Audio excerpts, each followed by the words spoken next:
এমন একটি দেশ যেখানে মানুষের চেয়ে ভেড়ার সংখ্যা প্রায় 5 গুণ বেশি, যে দেশে জাদুকরও পেয়েছিল সরকারি চাকরি, আর রাস্তার নামগুলো এত লম্বা যে একবার উচ্চারণ করতেই আপনার দম ফুরিয়ে যাবে। কি ভাবছেন, এটা আবার কোন দেশ? হ্যাঁ, আমি বলছি বায়ু দূষণমুক্ত সাদা মেঘের দেশ নিউজিল্যান্ডের কথা। এ দেশ শুধু লর্ড অব দ্য রিংসের শুটিং লোকেশন নয়, বরং এই দেশে লুকিয়ে আছে এমন সব তথ্য যা শুনলে অবাক না হয়ে পারবেন না। তাহলে ব্যাগ গোছান, নিউজিল্যান্ডকে জানার এক দারুণ সফর থেকে ঘুরে আসি ফাহিদ জার্নির সাথে। নিউজিল্যান্ড দক্ষিণ প্রশান্ত মহাসাগরের এক মনোমুগ্ধকর দেশ। 2টি প্রধান দ্বীপ ও প্রায় 700টিরও বেশি ছোট দ্বীপ নিয়ে গঠিত এই দেশটি।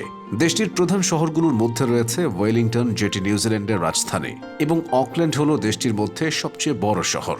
নিউজিল্যান্ডের মূল ভূখণ্ডে মানুষের বিচরণ হয় মাউরি জাতিগোষ্ঠীর মাধ্যমে। প্রায় 700 বছর আগে প্রথম মাউরি জাতিগোষ্ঠী বসতি স্থাপন করে এই দেশে। নিউজিল্যান্ডকে যদি পরিপূর্ণভাবে জানতে হয়, তাহলে প্রথমে জানতে হবে এখানকার মাউরি জনগণের কথা। মাউরিদের বিশ্বাস নিউজিল্যান্ড সৃষ্টি হয়েছিল তাদের জাতির এক মহান বীর মাওয়ের দ্বারা।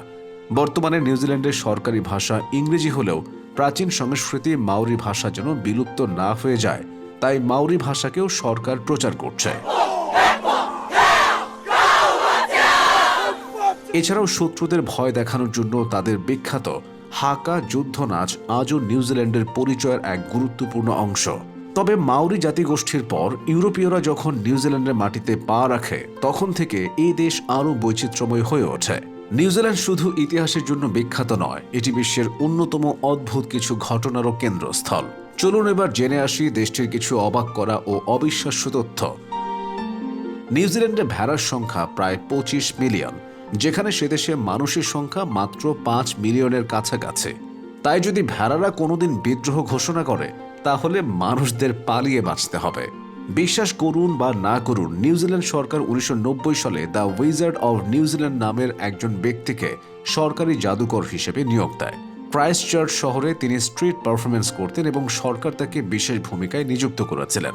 প্রতি বছর তাকে সরকার থেকে $16,000 বেতন দেওয়া হতো। নিউজিল্যান্ডে একটি জায়গার নাম রয়েছে যা উচ্চারণ করা প্রায় অসম্ভব। এটি হলো তাও মাতা ওয়া। আমি তো উচ্চারণ করতে পারলাম না। আপনি যদি উচ্চারণ করতে পারেন কমেন্টে জানাবেন। তবে এত কাঠখোট্টা ভাষা হলেও এর অর্থ কিন্তু বেশ সুন্দর। এই ভাষার অর্থ, যে পাহাড়ে তামাতো তার প্রেমিকার জন্য বাঁশি বাজিয়েছিল।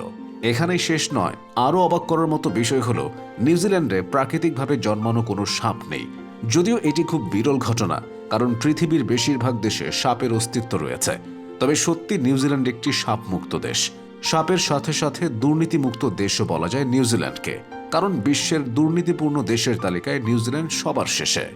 নিউজিল্যান্ডে রয়েছে কায়াপো নামক স্থান। যদিও পৃথিবীতে এখনও এলিয়েনের হদিস পাওয়া যায়নি, তবে মহাকাশ থেকে যদি পৃথিবীতে কখনো এলিয়েন আসে, তবে তাদের স্বাগত জানানোর জন্য এই স্থানটি বরাদ্দ রাখা হয়েছে। ভাবা যায় এলিয়েন নিয়েও তাদের কত ভাবনা। আমরা সবাই জানি যে নীল আর্মস্ট্রং চাঁদে প্রথম পা রেখেছিলেন, কিন্তু জানেন কি তার পরা বুটের ছাঁচটি নিউজিল্যান্ডে তৈরি হয়েছিল?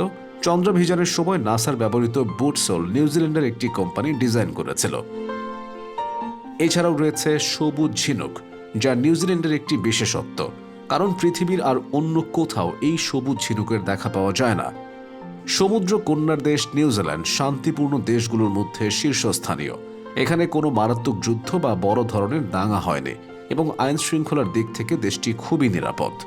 মানুষজন বন্ধুত্বপূর্ণ, সংস্কৃতি সমৃদ্ধ, আর জীবনযাত্রা এতটাই রিল্যাক্সড যে কেউ চাইবে এখানে থেকে যেতে। তো এবার বলুন, নিউজিল্যান্ড সম্পর্কে কোন তথ্যটি জেনে আপনি সবচেয়ে বেশি অবাক হয়েছেন?